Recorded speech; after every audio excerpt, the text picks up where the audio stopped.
Assalamualaikum warahmatullahi wabarakatuh. Halo pemirsa, bagaimana kabar Anda? Bertemu kembali bersama saya Anissa Karisma. Kami akan menghadirkan informasi seputar Kabupaten Kota Waringin Timur yang telah kami rangkum dalam jurnal Kotim. Berikut liputan selengkap.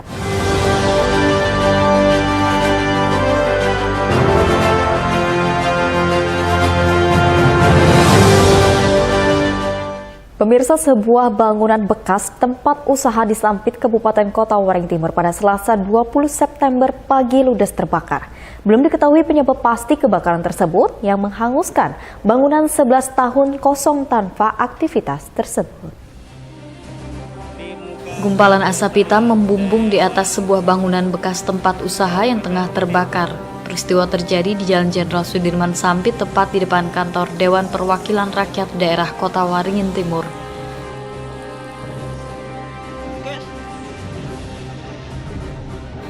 Kebakaran di tengah hujan deras itu terjadi sekitar pukul 7 pagi. Petugas pemadam kebakaran dengan 2 unit mobil pemadam kebakaran dibantu 1 unit mobil tangki BPBD setempat dikerahkan ke lokasi untuk memadamkan api. Perlu waktu tidak kurang dari 30 menit, petugas berhasil menjinakkan api hingga melakukan pendinginan.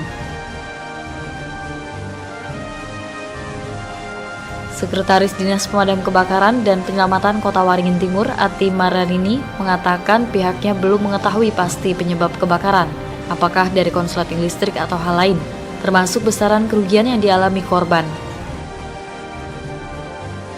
Kemudian jam 7:10, tim dari Damkar sudah ada di sini 1 unit untuk menangani api yang sudah ada dari bawah lalu ke atas, dan begitu cepat kami sudah menangani. Kemudian datang lagi unit 1 dari Damkar untuk membantu, kemudian dari 1 unit dari BPBD, kemudian dari Balakar Bamang Tengah, serta dari PMI. Di tempat ini informasi sementara adalah pemiliknya Ibu Hajah Masita, dan untuk penyebab kebakaran kami belum bisa menjelaskan, memastikan karena harus kita adakan investigasi. Salah seorang ahli waris bangunan, Ahmad Nasiruddin, menyatakan sudah sekitar 11 tahun terakhir tidak ada aktivitas di bangunan saat itu terbakar. Barang berharga di dalamnya juga sudah tidak ada, sehingga hanya kerusakan bangunan yang menjadi kerugian dari peristiwa tersebut. Saya tidak tahu persis, malah informasi dapat dari saudara saya, karena bangunan ini sudah lama nggak difungsikan, nggak dipakai dari 2011. Dari 2011 Pak ya? Betul. Pak, kalau kerugian sendiri Pak, kira-kira berapa banyak Pak dari peristiwa ini Pak? Kerugian nggak banyak ya, karena barang-barang di dalam tuh kondisi kosong. Sempat 2011 dan 2012 itu habis barang diangkut maling. Diangkut maling Pak ya? Iya. Berarti ini murni kerugian bangunan aja berarti Pak ya? Bangunan aja, iya.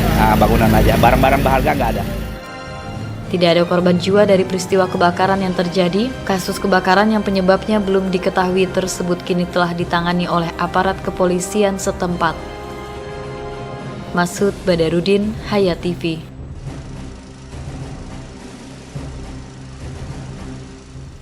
Dinas Kesehatan Kabupaten Kota Waringin Timur meminta agar tenaga kesehatan untuk terus memberikan pelayanan secara maksimal, khususnya kepada warga terdampak banjir. Ketersediaan obat-obatan juga harus terjaga agar tercukupi saat dibutuhkan. Hingga Senin 19 September, banjir masih melanda sejumlah wilayah di Kabupaten Kota Waringin Timur. Kesehatan masyarakat menjadi hal yang perlu diperhatikan karena musibah banjir kerap memunculkan banyak penyakit. Namun begitu, Kepala Dinas Kesehatan Kota Waringin Timur, Umar Kadri, menyebut hingga saat ini belum ada keluhan kesehatan dari warga terdampak banjir. Hanya saja Umar Kadri tetap meminta agar seluruh tenaga kesehatan yang ada di lokasi banjir untuk terus memberikan pelayanan yang maksimal kepada warga terdampak banjir.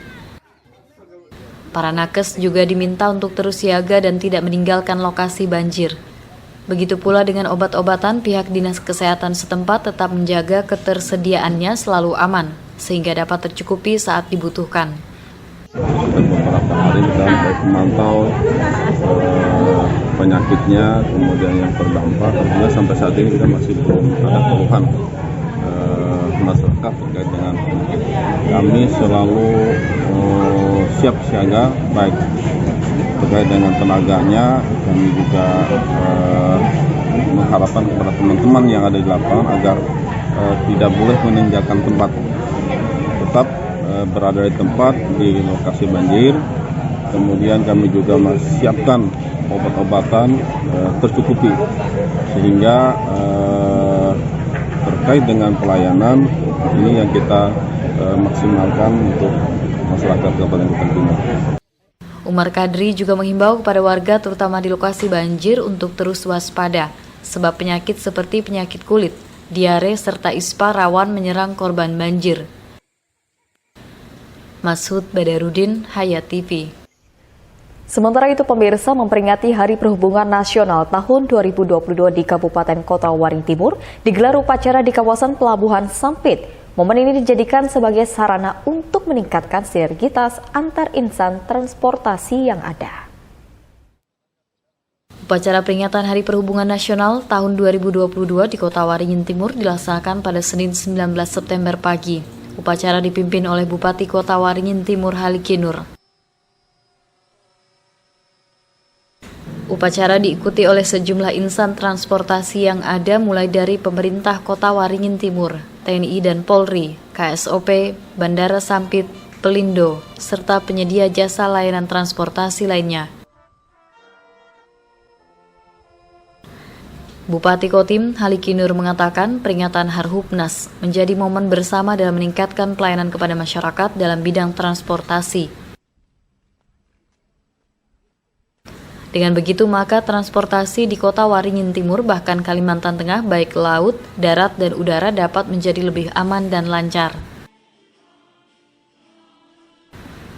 Untuk mewujudkan hal tersebut tentunya perlu sinergitas yang baik antar seluruh insan transportasi yang ada. Dengan tingginya sinergitas, maka diyakini seluruh permasalahan transportasi yang ada bisa tertangani dengan baik. Kita memaknai Hari Perhubungan ini mudah-mudahan mudah transportasi darat, laut, udara khususnya di Kabupaten Timur dan pada Kalimantan Tengah ini menjadi lancar, jadi baik semua. Jadi harapan kita ini salah satu karena namanya perhubungan ini kan menyangkut beberapa hal termasuk asosiasi, pengangkutan, transportasi banyak. Makanya perlu kolaborasi, perlu kerjasama. Kalau ada permasalahan coba dirembukan bersama, dikoordinasikan sehingga bisa dipecahkan bersama. Karena sekali lagi ini tidak hanya satu instansi, tapi beberapa instansi, bahkan asosiasi-asosiasi. Jadi kita harapkan kolaborasi, sinergitas, dan kebersamaan tadi. Itu yang perlu dibangun semua insan-insan muda transportasi, khususnya di Kabupaten Timur. Untuk menciptakan kelancaran transportasi di Kota Waringin Timur, pemerintah kabupaten setempat tengah mengupayakan beberapa hal. Di antaranya dilakukannya perpanjangan Bandara Haji Hasan Sampit, serta pengerukan alur Sungai Mentaya. Masud Badarudin, Hayat TV.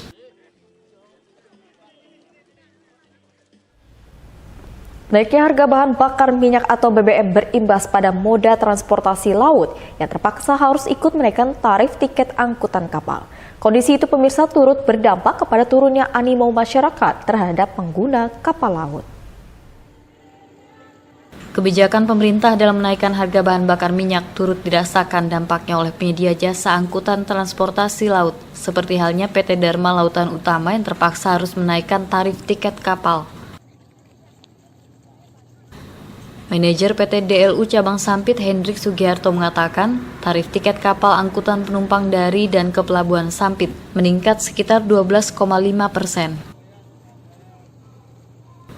Jika sebelumnya PT DLU Sampit menetapkan tarif tiket antara Rp245 sampai Rp250.000 per jurusan, kini naik menjadi Rp280 hingga Rp290.000. Dijelaskan Hendrik, naiknya tarif tiket kapal laut berimbas pada turunnya jumlah penumpang, bahkan hingga 40%. Biasanya dalam sekali keberangkatan, kapal milik PT DLU mampu mengangkut hingga 60% kapasitas kapal, yaitu sekitar 400 penumpang. Namun kini jumlah penumpang kapal yang mampu terangkut untuk setiap keberangkatannya hanya sekitar 250 orang penumpang. Tarif penumpang itu rata-rata kemarin 245 sampai 250. Sekarang ada kenaikan kurang lebih sekitar 20 12,5% itu menjadi 285 sampai 290.000 per jurusan. Tentunya kalau dampak dari penjualan tiket sangat sangat tinggi ya, karena dari nilai jual kami, dari pembelian animo masyarakat dengan adanya peningkatan tarif tiket ini, sepertinya juga masyarakat juga mulai sedikit menghitung ya. Kalau kita dibanding dengan beberapa bulan sebelumnya itu ada kurang lebih sekitar 40% dari demand pembelian masyarakat ke angkutan transportasi laut. Kalau untuk normalnya biasanya rata-rata kita 60% ya, di angka 350 sampai 400 penumpang. Kalau untuk sejauh ini penumpang rata-rata hanya 150 sampai 250 saja. Selain naiknya tarif tiket kapal, penurunan jumlah penumpang juga dipicu wajibnya calon penumpang sudah menjalani vaksinasi booster. Sebab jika belum, maka harus menjalani tes usap PCR atau antigen yang tentunya memerlukan biaya tambahan. Masud Badarudin, Hayat TV.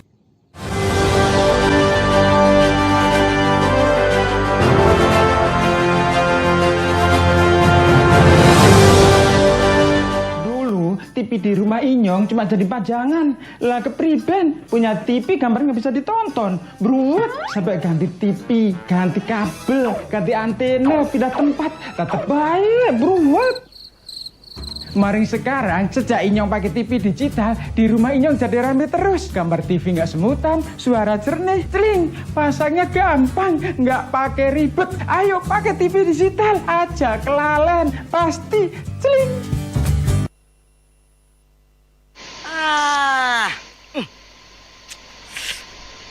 Gambarnya jangkrik. Ya, TV-nya masih analog ya? Ganti dong ke digital. Digital? Ya, digital. Tinggal install set-top box, gambar tajam, channel banyak, tanpa iuran bulanan. Hey, gimana? Bagus kan? Gambarnya jangkrik. Hah? Sambut era digital dan nikmati kesempurnaan gambarnya. Yuk nonton siaran televisi digital. Bagaimana ya cara menangkap siaran televisi digital? Pertama, pastikan di daerah Anda sudah ada sinyal siaran televisi digital. Kedua, gunakan antena UHF di dalam atau di luar rumah Anda. Ketiga, pastikan televisi Anda sudah dilengkapi penerima siaran digital DVB T2. DVB T2 merupakan jenis sinyal yang digunakan Indonesia dalam penyiaran televisi digital. Keempat, pilih autoscan, lalu pindai televisi Anda. Bagaimana jika televisi Anda masih analog? Pasangkan set-top box, televisi Anda otomatis menangkap siaran digital. Bersih gambarnya, jernih suaranya, canggih teknologinya.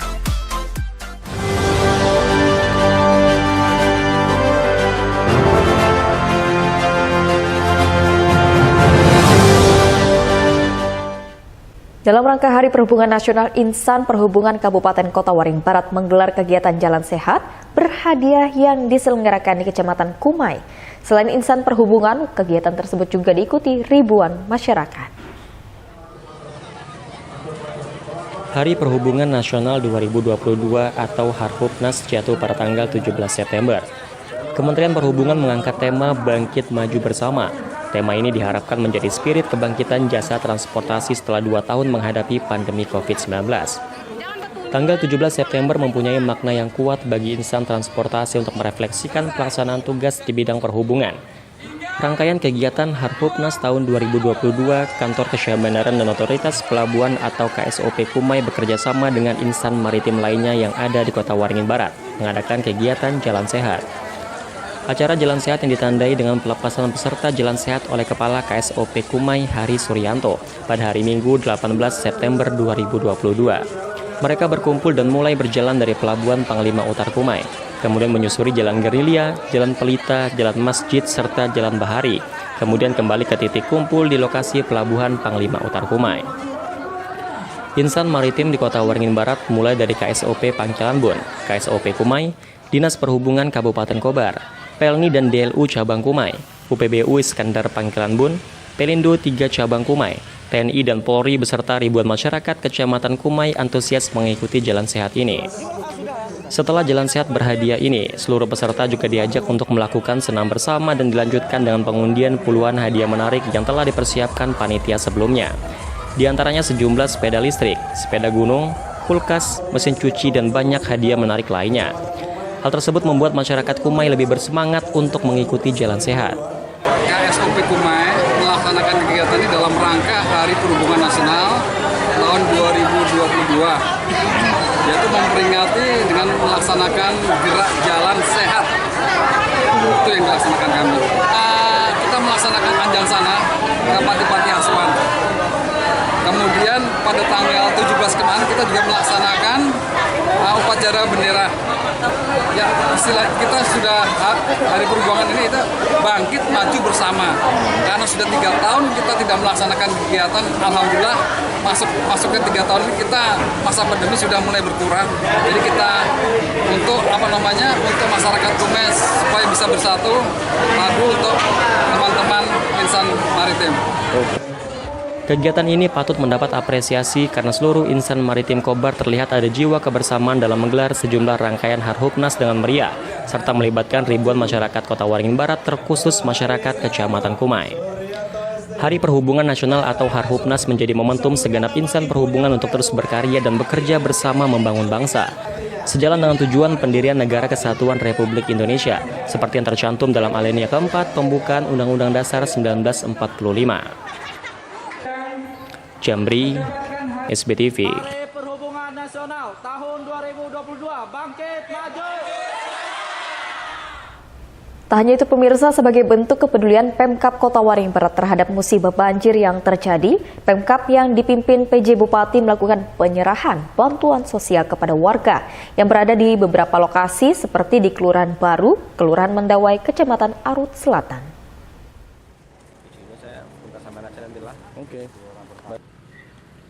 Untuk membantu meringankan beban para warga yang menjadi korban atau terdampak banjir di Pangkalan Bun, pemerintah Kabupaten Kota Waringin Barat pada hari ini memberikan bantuan sosial yang dipimpin PJ Bupati Kobar Anang Dirjo. Pemberian bantuan bagi warga terdampak banjir dilakukan di beberapa lokasi seperti di Kelurahan Baru dan juga Mendawai. Dalam penyerahan bantuan sosial berupa paket sembako dan susu dari Kodim 1014 Pangkalan Bun ini, Anang Dirjo didampingi oleh Ketua DPRD Kobar Muhammad Rusdi Gozali dan Dim 1014 Pangkalan Bun Letkol Arhanud Derajat Triputro, Camat Arut Selatan, Lurah Baru, Kalasa BPBD Kobar, dan juga Sekretaris Dinas Sosial Kabupaten Kobar. Bantuan sosial yang diberikan kepada masyarakat yang terdampak banjir ini sebagai salah satu wujud kepedulian pemerintah daerah kepada masyarakat yang saat ini tengah terkena musibah bencana banjir. Pejabat Bupati Kobar Anang Dirjo mengatakan, banjir yang merendam beberapa daerah di Kobar ini memang harus menjadi perhatian dari pemerintah. Sehingga pada saat ini Pemkab Kobar menyerahkan bantuan kepada beberapa warga yang rumahnya terendam banjir. Sehingga Pemkab Kobar bersama unsur Forkopimda bergerak cepat untuk memberikan bantuan. Assalamualaikum warahmatullahi wabarakatuh. Kita berada di daerah banjir di Kobar, bahwa keadaan banjir yang sekarang memang bertubi-tubi, ya. Dan kita pemerintah daerah memberikan bantuan ya kepada beberapa rumah yang memang perlu mendapatkan bantuan, sehingga kami pemerintah daerah bersinergi bersama TNI ya, DPRD dan Forkopimda ya, tentunya untuk membantu warga yang memang terdampak banjir. Sekian, terima kasih. Anang Dirjo berharap masyarakat jangan melihat isi dari bantuan yang diberikan, akan tetapi bentuk dari kepedulian Pemkab Kobar kepada masyarakat sehingga dapat sedikit meringankan beban dari masyarakat yang terdampak banjir. Selain itu, bencana banjir ini merupakan siklus tahunan, sehingga Anang Dirjo menghimbau kepada masyarakat Kobar agar tetap berhati-hati dan tetap menjaga kesehatan. Menurut PJ, kedepannya pihak Pemkab Kobar akan terus membantu masyarakat Kobar yang terdampak banjir, seperti di Kecamatan Arut Selatan, Kota Waringin Lama, dan juga Aruta yang menjadi langganan terkena bencana banjir setiap tahunnya. Muhammad Iksan, SBTV.